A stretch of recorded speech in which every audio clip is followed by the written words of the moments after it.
aku angka-angka ini suspek ya. Nah, tapi kalau kita lihat real di lapangan di masyarakat, ya kan kita lihat bagaimana daya beli masyarakat tuh merosot ya.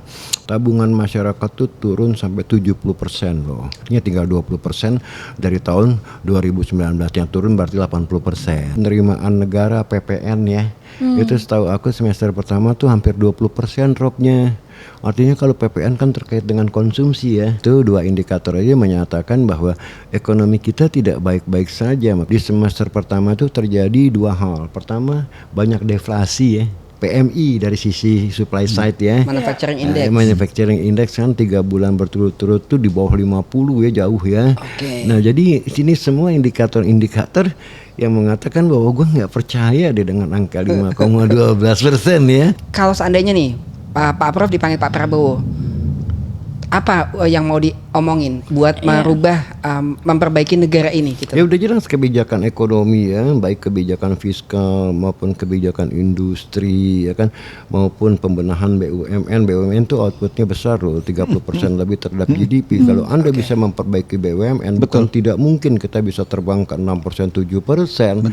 Jadi nggak omon-omon. Tapi kalau dengan MBG, KMP Anda bilang bisa 8% tuh nggak ada teorinya.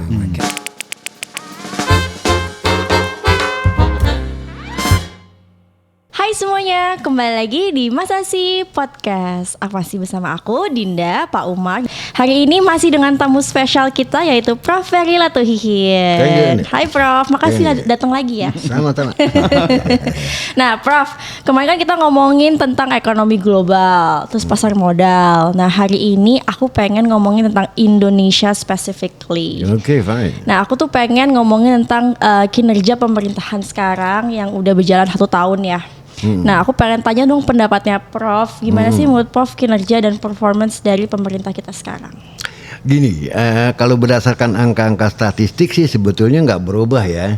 Angka statistik Q2 dibilang 5,12%, ya kan Q1 4,8 4,9%. Q2 naik 5,12, Q3 kemarin keluar angkanya 5,04% ya. Tapi kalau menurut aku angka-angka ini suspek ya, terutama 5,12% Q2 itu sampai dilaporkan oleh Celios ke PBB.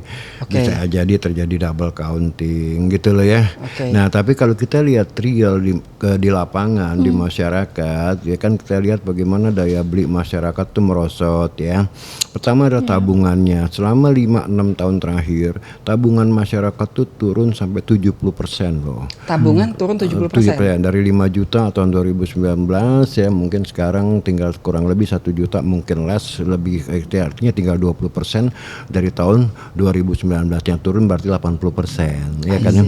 Nah ini memang tidak kesalahan Prabowo, ini warisan sebelumnya. Prabowo kan baru setahun. Warisan siapa tuh? Warisan zaman Jokowi ya kan. Sebelum Prabowo kan Jokowi, tapi faktanya adalah tabungan masyarakat turun ya kan. Nah kita lihat daya belinya, misalnya season atau event yang sangat krusial untuk bangsa kita tuh Lebaran ya. Nah, pada bulan April kita lihat pemudik itu turun 24,5% kalau nggak salah ya. Artinya apa? Mereka turun tidak mudik ya kan. Itu akibat karena memang nggak punya daya beli untuk mudik gitu kan. Padahal kan kita tahu yang namanya Lebaran itu peristiwa yang sangat sakral ya, karena kan hari besar agama ya. Apalagi sih orang bela-belain lah ya, pulang kampung ya, kumpul lagi dengan sanak keluarganya, itu sampai 24% drop. There must be something wrong with daya beli masyarakat. Itu satu indikator yang nyata di lapangan. Kita nggak usah ngomongin angka statistik yang lain lah ya. Yang kedua, kita lihat juga penerimaan negara PPN ya. Itu setahu aku semester pertama tuh hampir 20% dropnya.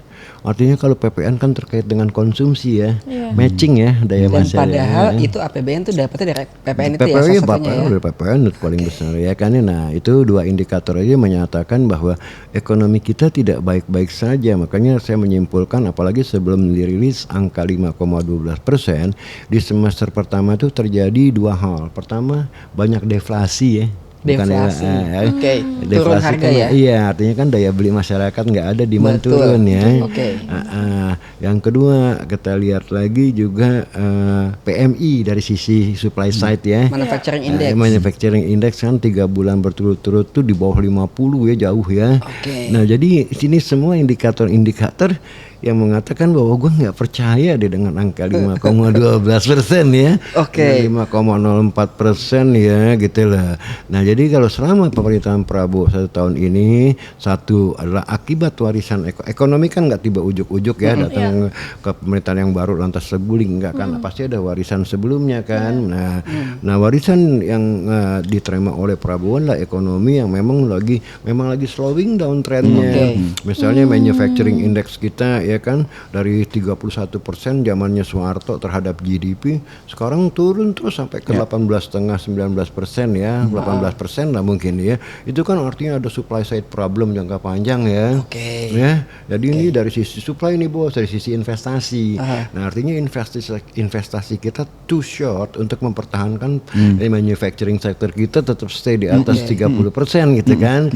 Nah jadi ada problem jangka pendek, ada problem jangka panjang gitu loh ya. Problem jangka pendeknya adalah kembali lagi ya kan, pemerintah fiskal stimulusnya nggak mungkin bisa karena reot ya. Udah mulai dalam nih ya. Udah mulai dalam. Kenapa udah mulai dalam? Jangan lihat debt to GDP rasionya itu memang rendah, kita terendah di dunia. Tapi kan bayar utang tidak dengan GDP ya kan, bayar utang dengan pajak. Nah itu yang kita gunakan indikatornya lah debt service ratio. Ya berapa persen dari penerimaan pajak kita dan non pajak yang dipakai untuk bayar bunga dan cicilannya. Nah itu udah 24% loh. Nah di sini kan batasnya orang ngutang ya, kan income-nya. Perusahaan bukan debt equity rasionya tapi EBITDA-nya gitu loh ya. Walaupun debt equity rasionya rendah tapi EBITDA-nya juga nggak bisa menutupi bunga dan cicilannya. Karena mereka mesti bayar utang tuh sebenarnya dari EBITDA itu ya cicilannya. Sebentar tapi kalau kita dengar nih di berita bahwa Pak Prabowo tuh bilang Indonesia emas nih, Indonesia emas selalu dicanangkan gitu ya. Terus kemarin tuh ada cerita ada satu figur sosok baru nih yang membuat kita tuh saya nih sebagai rakyat tuh kayak senang, namanya Pak Purbaya.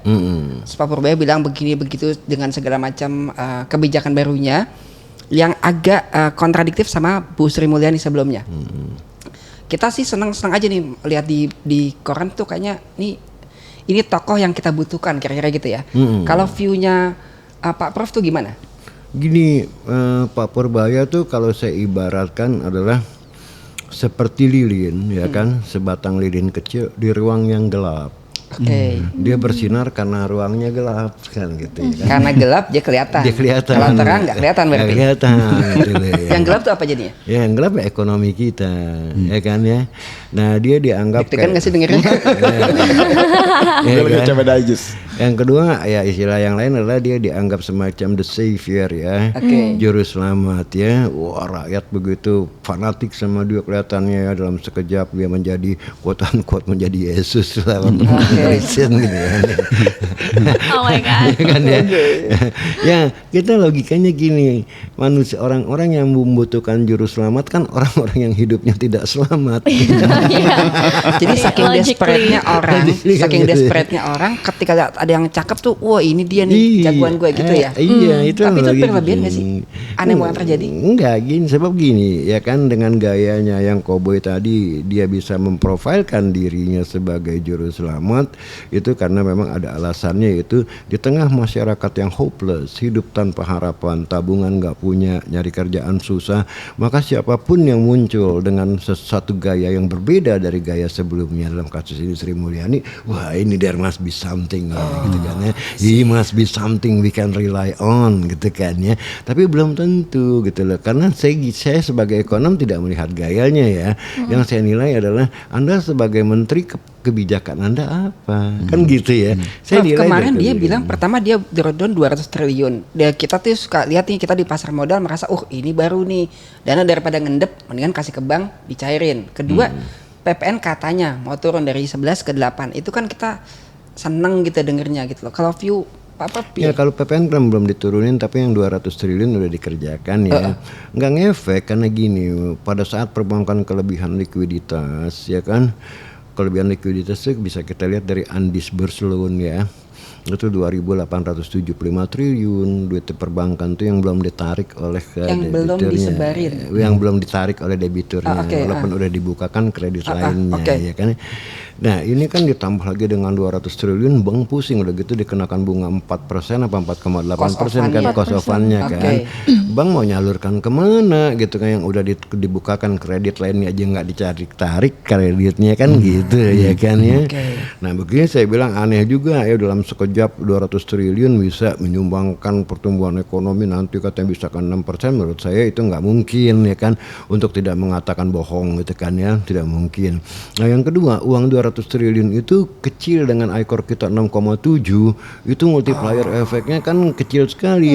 Dan in term of percentage sih cuma 0,9% dari GDP gitu loh ya. Nah kalau kita hitung-hitung dengan ICOR itu pertambahan kredit seandainya itu uang jalan terus itu cuma nambah 0,1% gitu loh. Incremental value. Berarti cuma klik-klik doang tuh. Iya kecil sekali gitu loh. Nggak mungkin gitu kan. Ya, saya support pada waktu beliau bilang saya akan turunkan PPN. Nah itu yang benar.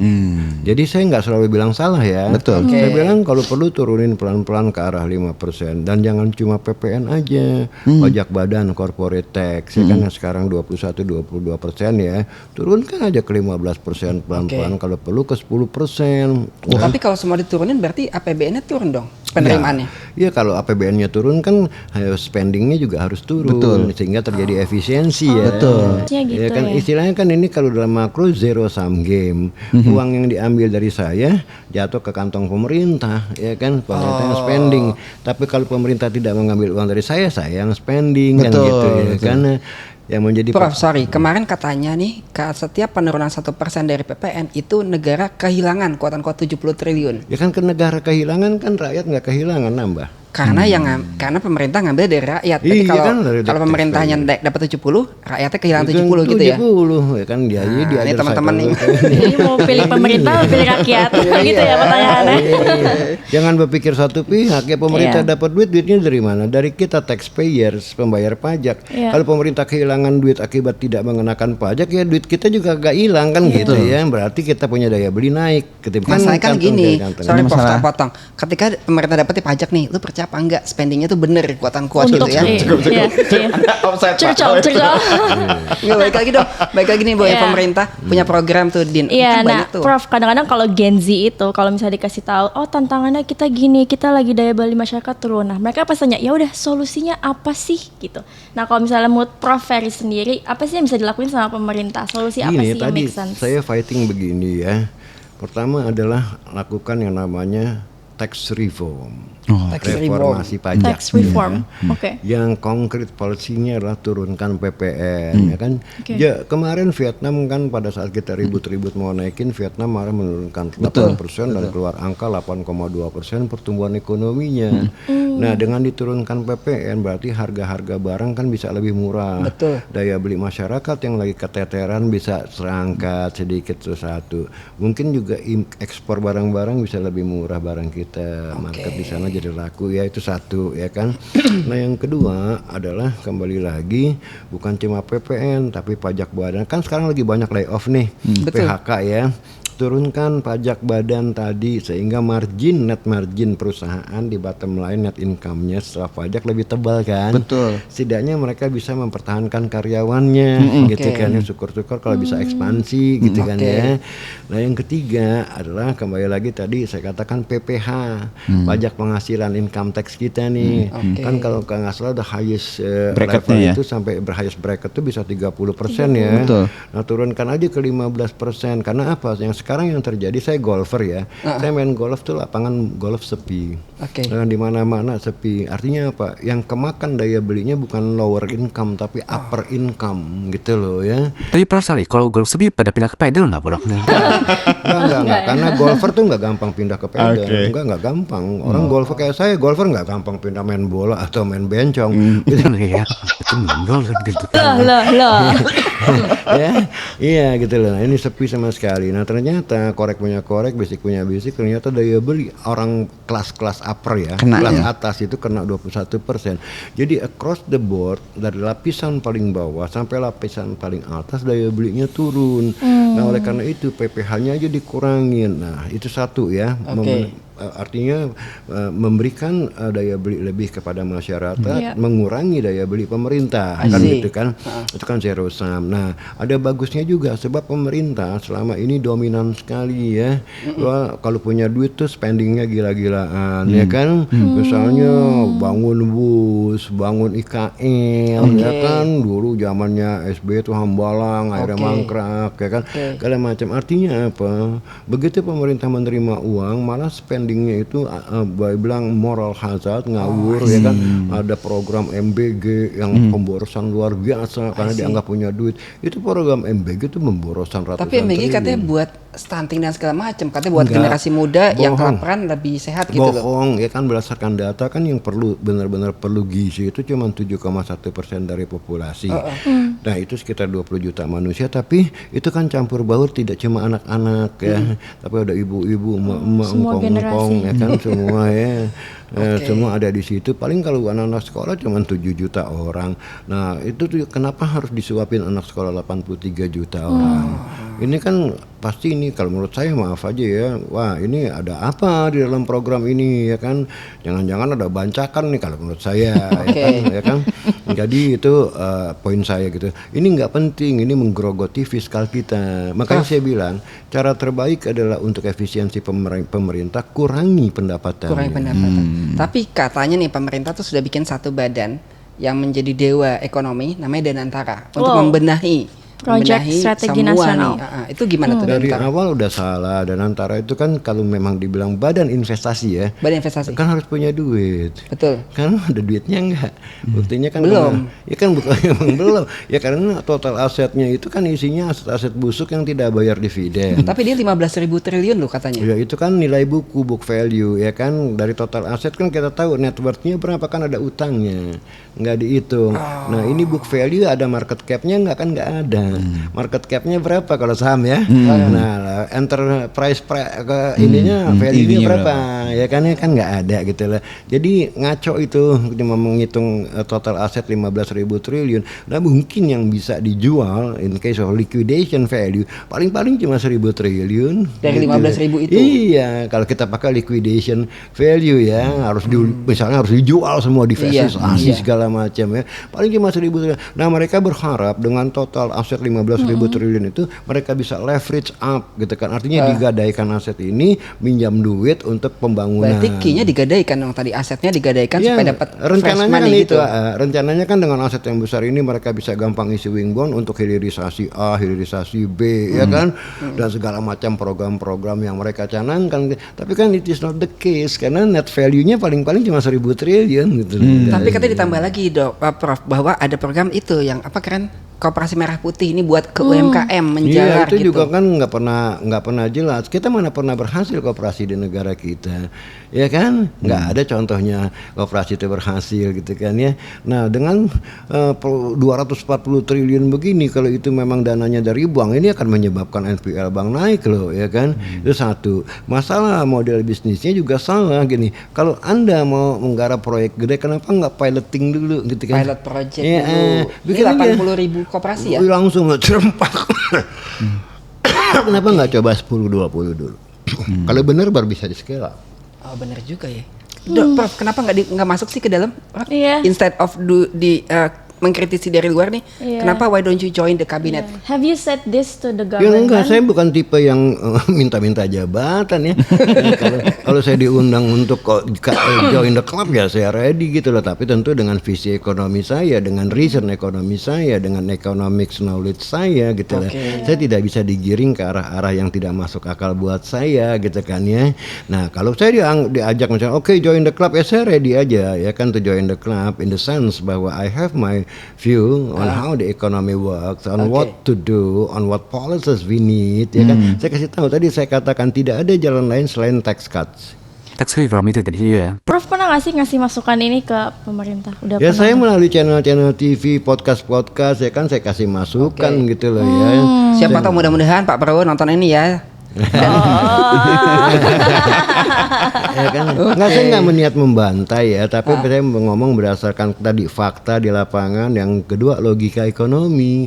Itu kenapa saya bilang katakan nggak ada jalan lain selain potong pajak, ya kan?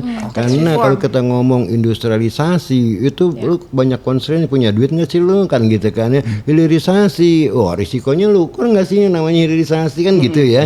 Selalu orang lupa akan constraint ya. Kita boleh bermimpi, wah gue pengen ngelamar cinta Laura nih tahun depan, lu laku nggak sih sama cinta Laura kan gitu. Realistis maksudnya kok. Being realistic, oke. Ya kan, selalu lupa constraintnya. I see. Nah, aku ke pertanyaan terakhir kali ya. Boleh. Sebenarnya gue cuma mau nanya satu lagi, boleh nggak sih? Agak geser-geser ya, cuma nyari pacaran nih. Boleh. Prof, kan kita nih Indonesia nih bilang kita kaya dan segala macam, tapi yang menjadi kendala kan pertama sebenarnya kemiskinan yang menurut saya. Angka kemiskinan kedua tuh pengangguran yang saat ini nih. Tapi kemarin maaf nih sebelumnya nih, itu Wapres kita bilang ada 19 juta lapangan pekerjaan akan dibuka gitu loh. Any view nggak sebenarnya nih? Tapi Wapres tuh agak kurang kedengeran gitu loh. Any view nggak? Ya, Wapres ini kalau menurut saya sih, kalau boleh saya objektif ya, hampir nggak juga pada zaman Jokowi yang namanya Wapres nggak berfungsi. Oke. Ya Pak Ma'ruf waktu itu ya juga cuma sekedar rasa terima kasih telah ikut memenangkan Pilpres gitu kan. Kan waktu itu Pak Ma'ruf Amin ya kon megang NU ya. Itu aja sih, jadi Wapres nggak lebih dari sekedar anyways, pajangan. it takes two to tango, ya kan? Nah, Prof, terakhir aku pengen dong dikasih point of view dari Prof Ferry sebagai senior ekonom ke Gen Z nih sekarang ini. Gimana sih cara ngehadapin tantangan ekonomi sekarang, dan gimana bisa ngelihat ekonomi Indonesia pertumbuhannya ke depan dan masih bisa believe in it gitu. Nah gini, yang namanya Gen Z, kalau advice saya sama saya pada waktu saya muda ya, dulu ya, nggak ada cara lain untuk menghadapi masa depan tuh selain belajar. Ya, jadi jangan bermimpi bahwa Anda bisa menjadi crazy rich overnight. Kan? Lagi juga Anda mungkin kaget kalau itu pun terjadi overnight Anda jadi crazy rich, mungkin you are going to be out of balance. Ya kan? Mungkin itu membunuh Anda loh. Nggak sustain ya. Ya kan? Anda kaget dengan uangnya begitu banyak, akhirnya lari ke narkoba kemana-mana. Itu bisa terjadi. Hidup yang paling indah itu adalah melalui satu proses. Ya kan, ini pengalaman saya ya. Kalau boleh sedikit saya cerita tentang bagaimana saya ngomong proses. Saya awalnya tuh anak yang nakal, ya kan. Saya juga pernah kena istilah narkoba, gitu kan. Pernah saya rasakan. Tapi at a certain moment saya bilang saya tidak bisa lain selain harus kuliah dengan benar, ya kan, mendapatkan degree sehingga saya bisa menjadi profesional. And alhamdulillah, puji Tuhan, keputusan saya untuk belok kanan pada waktu itu saya ada di kiri ya, karena nakalnya saya. Ya, karena Anda bisa lihat dari tampang saya kan tampang bajingan. Ya, saya belok kanan sehingga surprising everyone.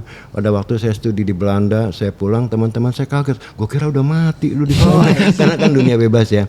Ternyata saya berhasil belok kanan. Prof aja anak nakal bisa S3 loh di Belanda, teman-teman. Jadi kita nggak boleh kalah. Kita nggak boleh kalah dari Prof. Ini kandidat PhD loh. Iya loh, Prof. It's not sembarang Prof. Dan yang kita butuh emang orang yang realistis. Artinya kadang-kadang orang tuh suka dengerin podcast tuh teori semua angka begini. Kalau ini kan memang praktisi di lapangan gitu ya, Prof. Iya, saya selalu dalam mengajar pun saya juga ngajar banyak di universitas ya. Yang saya tawarkan tuh real cases gitu ya, kenyataan sehari-hari gitu loh ya, bagaimana membedah satu masalah yang memang nyata sehari-hari, bukan cuma textbook ya. Jadi praktikal gitu loh. Ya, jadi advice saya kepada Gen Z ialah investasikan juga di dalam menggain pengetahuan ya, menimba ilmu. Tidak, aku nanya dulu dong satu. Ini buat closing aja. Jadi kalau seandainya nih Pak Prof dipanggil Pak Prabowo, apa yang mau diomongin buat merubah, memperbaiki negara ini gitu? Ya udah jelas kebijakan ekonomi ya, baik kebijakan fiskal maupun kebijakan industri ya kan, maupun pembenahan BUMN. BUMN itu outputnya besar loh, 30% lebih terhadap GDP. Kalau Anda bisa memperbaiki BUMN, bukan tidak mungkin kita bisa terbang ke 6%, 7%. Jadi nggak omon-omon. Tapi kalau dengan MBG, KMP Anda bilang bisa 8%, tuh nggak ada teorinya. Wow, thank you Prof. Thank you, darling. Untuk teman seperjuangan aku yang nonton, teman-teman Gen Z, kita di sini nggak mendiskredit pemerintah dan kinerjanya. We still support and believe in them. Dan untuk teman-teman Gen Z juga jangan diskredit, tapi kalian harus believe in yourself, belajar terus, change yourself, be successful, dan harus S3 juga kali ya di Belanda kayak Prof. Thank you so much. See you on the next video. Terima kasih banyak, Prof. Bye bye.